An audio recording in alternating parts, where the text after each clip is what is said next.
നമുക്ക് പത്തനംതിട്ടയിലേക്ക് പോയാൽ അവിടെ വെള്ളക്കെട്ടിൽ മുങ്ങിയിരിക്കുകയാണ് റാന്നി. ആറന്മുളയിൽ സ്ഥിതിയും ഗുരുതരമാണ്. ക്ഷേത്ര പരിസരത്ത് മുട്ടിന് മുകളിൽ വെള്ളമുണ്ട്. ആറന്മുള ക്ഷേത്രത്തിലേക്കുള്ള റോഡുകളിലും വെള്ളം കയറി. മന്ത്രി പി സി വിശ്വനാഥ് ആറന്മുളയിൽ എത്തിയിട്ടുണ്ട്. ആന്റണി എം പിയും അബിൻ വർക്കി MLA യും അപകട മേഖലയിലെത്തി രക്ഷാപ്രവർത്തനത്തിന് നേതൃത്വം നൽകുകയാണ്. AV ജയശങ്കർ ചേരുന്നുണ്ട്. നമുക്ക് അതിനു മുൻപ് പ്രതികരണത്തിലേക്ക്. 5 ക്യാമ്പുകളാണ് ഉള്ളത്. വെള്ളം കയറുന്നതിനനുസരിച്ച് ആളുകളെ ഒഴിപ്പിക്കുന്ന പ്രവർത്തനങ്ങൾ നടത്തിക്കൊണ്ടിരിക്കുകയാണ്. കൊല്ലത്തുനിന്ന് കൂടുതൽ മത്സ്യത്തൊഴിലാളികൾ, ഫിഷർമെൻ ബോട്ടുകൾ വരാനുള്ള നിർദ്ദേശം നൽകിയിട്ടുണ്ട്. കാരണം റാന്നിയിൽ വെള്ളം കുറയുമ്പോൾ ഇവിടെ വെള്ളം കൂടുന്ന ഒരു രീതിയുണ്ട്. അത് കണക്കാക്കിയിട്ടുള്ള മുൻകരുതലിൻ്റെ ഭാഗമായിട്ടാണ് അത് ചെയ്തിട്ടുള്ളത്. വെള്ളം കൂടുകയാണ്. വെള്ളം കൂടുന്നതിനനുസരിച്ച് തീരത്തുള്ളവരെല്ലാം മാറ്റുന്ന ജോലി ചെയ്തുകൊണ്ടിരിക്കുകയാണ്. ലാൻഡ് സ്ലൈഡ് ഉണ്ടാകാൻ സാധ്യതയുള്ള സ്ഥലത്തുനിന്നും ആളുകളെ മാറ്റുകയാണ്.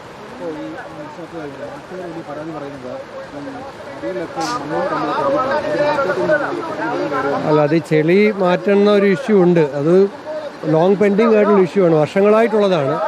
അത് ഈ പുതിയ സാഹചര്യത്തിൽ അത് അടിയന്തരമായി പുനഃപരിശോധിക്കേണ്ടതാണ്. അടിയന്തരമായി തീരുമാനങ്ങൾ എടുക്കേണ്ടി വരും അതിനകത്ത്. AV ജയശങ്കറുണ്ട് സ്ഥലത്ത് നിന്ന്. ജയശങ്കർ, എന്താണ് നിലവിലെ ഒരു സാഹചര്യം? ആറന്മുളയിലൊക്കെ നിലവിലെ ഒരു അവസ്ഥ എന്താണ്? പലരും വീടുകളിൽ കുടുങ്ങിക്കിടക്കുന്നതൊക്കെ നമ്മൾ കണ്ടു. അബിൻ വർക്കി MLA തന്നെ നേരിട്ട് പോയി അഭ്യർത്ഥിക്കുന്നത് കണ്ടിരുന്നു ആളുകളോട് ദുരിതാശ്വാസ ക്യാമ്പുകളിലേക്ക് മാറണമെന്നത്. എത്രത്തോളം ആളുകൾ ഇപ്പോഴും കിടങ്ങുന്നുണ്ട്? വെള്ളം കയറുകയാണോ? റാന്നിയിൽ വെള്ളം കുറയുമ്പോൾ ഇവിടെ കൂടുന്ന നില അങ്ങനെയാണെന്ന് മനസ്സിലാക്കുന്നു. അതായത് വിനീത, റാന്നിയിൽ രാവിലെ എത്രമാത്രം വെള്ളമുണ്ടായിരുന്നു, ആ വെള്ളമൊക്കെ തന്നെ ആറന്മുളയിലേക്ക് ഒഴുകിയെത്തുന്ന ഒരു സാഹചര്യമാണുള്ളത്.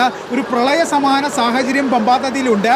അതിൻ്റെ ഒരു തെളിവ് തന്നെയാണ് ഈ കാണുന്ന വെള്ളം. ഇതൊക്കെ ഇന്നലെ രാത്രി 12 മണി വരെ വാഹനങ്ങൾ ഓടിക്കൊണ്ടിരുന്ന ഒരു റോഡാണ്. ആ റോഡിലാണ് ഇങ്ങനെ പമ്പാ നദി കര കവിഞ്ഞ് ഈ ഒരു അവസ്ഥയായി മാറിയത്. അത്രമാത്രം പ്രളയ സമാനമായ സാഹചര്യം. വീടുകളിൽ ഉൾപ്പെടെ വെള്ളം കയറി നിൽക്കുന്നൊരു അവസ്ഥയാണ്. കുത്തി ഒലിക്കുകയാണ് ഈ പമ്പാ നദി.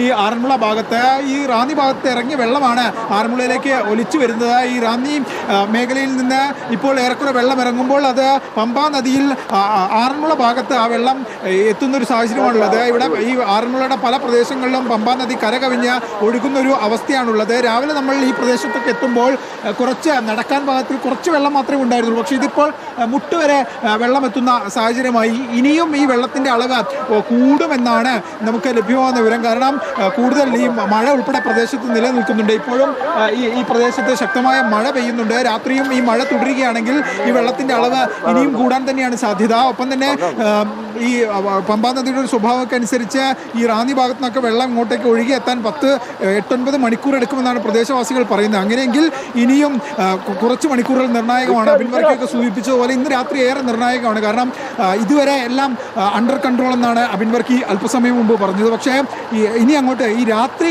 സമയം കടന്നു കിട്ടുക എന്നത് ഏറെ പ്രധാനമാണ്. നമുക്ക് ആ ദൃശ്യങ്ങൾ കാണാം വിനീത. അതിഭീകരമാണ്. വെള്ളം കുത്തി ഒലിക്കുകയാണ്.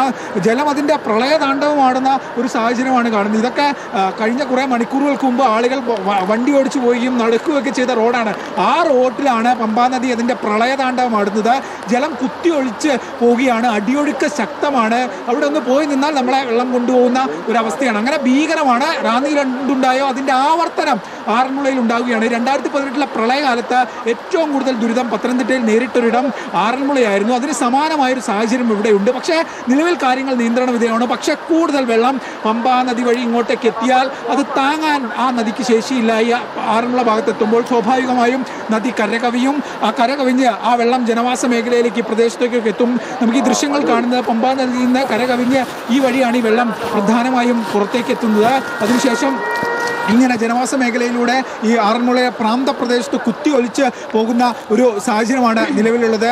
ഓരോ മണിക്കൂർ കൂടുമ്പോഴും സെക്കൻഡുകൾ കഴിയുന്തോറും ഈ വെള്ളത്തിൻ്റെ ശക്തി, വെള്ളത്തിൻ്റെ അളവ് അതൊക്കെ തന്നെ ഇങ്ങനെ കൂടുകയാണ്. കൂടുതൽ പ്രഹരശേഷി ഈ പമ്പാ നദിയിലെ ഈ ജലത്തിനുണ്ടാകുന്ന ഒരു സാഹചര്യമാണ്. അപകടകരമായൊരവസ്ഥയുണ്ട്.